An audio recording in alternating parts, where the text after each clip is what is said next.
पर अमेरिका पर भड़के विदेश मंत्री एस जयशंकर। विदेश मंत्री ने मार्को रूबियो को किया फोन कर हमलों पर कड़ी आपत्ति जताई है। आपको बता दें कि खाड़ी में 3 भारतीय नाविकों की मौत हुई थी। इसी को लेकर भारत का तगड़ा एक्शन देखने को मिला है, जहां विदेश मंत्री एस जयशंकर 3 भारतीय नाविकों की मौत का मामला उठाते नजर आए। अमेरिका के सामने मामला उठाया और भारत का मजबूत विरोध दर्ज कराया है। विदेश मंत्री एस जयशंकर ने अमेरिकी विदेश मंत्री मार्को रूबियो से बातचीत की और खाड़ी में अमेरिकी नौसेना के उन हमलों पर भारत की कड़ी आपत्ति जताई है।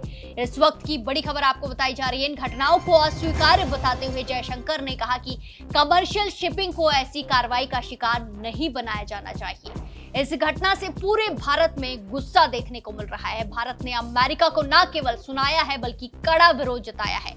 भारत ने अमेरिका को कह दिया है कि समंदर में जहाजों पर हमला और भारतीयों पर अटैक किसी भी कीमत पर बर्दाश्त नहीं किया जाएगा। भारत ने अमेरिका के सामने कड़ा राजनयिक विरोध दर्ज कराया।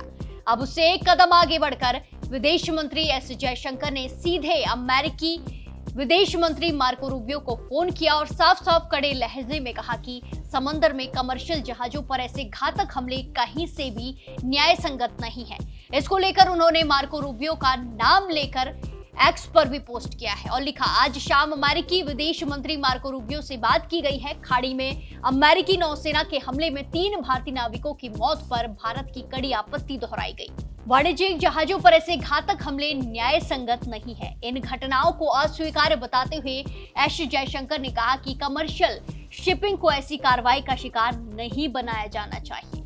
दरअसल ये भारत की ओर से एस जयशंकर ने कड़ा विरोध तब जताया जब भारतीय अधिकारियों ने पुष्टि की कि हमले के बाद लापता बताए गए 3 चालक दल के सदस्य मृत पाए गए हैं, जो भारतीय थे। शिपिंग मंत्री सर्बानंद सोनोवाल ने कंफर्म किया था। उन्होंने इस मौतों को दुखद क्षति बताया और कहा कि लापता नाविकों के शव बरामद कर लिए गए हैं और उनकी पहचान कर ली गई है। मृतकों की पहचान deck cadet Aditya Sharma, engine fitter Shivanand Chaurasia और चीफ इंजीनियर पटनाला सुरेश के रूप में हुई, जिनके घरों में अब दुख देखने को मिल रहा है। दरअसल ओमान की खाड़ी में अमेरिका ने जिस जहाज पर अटैक किया वो पलाऊ ध्वज वाले टैंकर थे। पलाऊ ध्वज वाले तेल टैंकर सेटेबेलो पर हमले के वक्त 28 सदस्यीय दल था, जिसमें 24 भारतीय और 4 विदेशी नागरिक और 2 पाकिस्तानी, 1 यूक्रेनी और 1 रूसी शामिल थे। घटना के बाद 21 भारतीय नाविकों को बचा लिया गया, जबकि लापता सदस्यों की तलाश जारी रही और बाद में उनकी मौत की पुष्टि हो जाती है। वहीं इस मामले में अमेरिकी सेना ने टैंकर पर हमले की बात को स्वीकार कर लिया है। अमेरिकी सेंट्रल कमांड के मुताबिक अमेरिकी बलों ने टैंकर को निशाना बनाया क्योंकि उस टैंकर ने अमेरिकी नौसैनिक कर्मियों के निर्देशों का पालन नहीं किया और ईरान से तेल ले जाने की कोशिश करता रहा, जो अमेरिकी नाकेबंदी का उल्लंघन था। सेंट्रल कमांड के बयान में कहा गया है कि उसकी एक विमान ने ओमान की खाड़ी में जहाज पर हमला किया क्योंकि चालक दल ने बार बार अमेरिकी बलों के निर्देशों का पालन नहीं किया। यह हमला ऐसे समय में हुआ है जब क्षेत्र में तनाव चरम पर है और पश्चिम एशिया में जारी संघर्ष के चलते विभिन्न समुद्री प्रतिबंधों के कारण वाणिज्यिक शिपिंग बुरी तरह प्रभावित हो रही है। भारत ने इस हमले की कड़ी आलोचना की है और कहा है कि जहाज पर बड़ी संख्या में भारतीय नागरिक सवार थे और ये वाणिज्यिक गतिविधियों में लगा था। विदेश मंत्रालय ने कहा कि क्षेत्र में व्यापारिक जहाजों पर हमले बेहद ज्यादा चिंताजनक हैं और ये पश्चिम एशिया में जारी संघर्ष से जुड़े हुए हैं।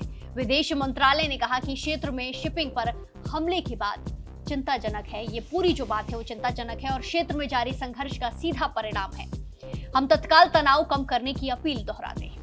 वहीं आपको बता दें कि इससे पहले 8 जून को भी हमले हुए थे।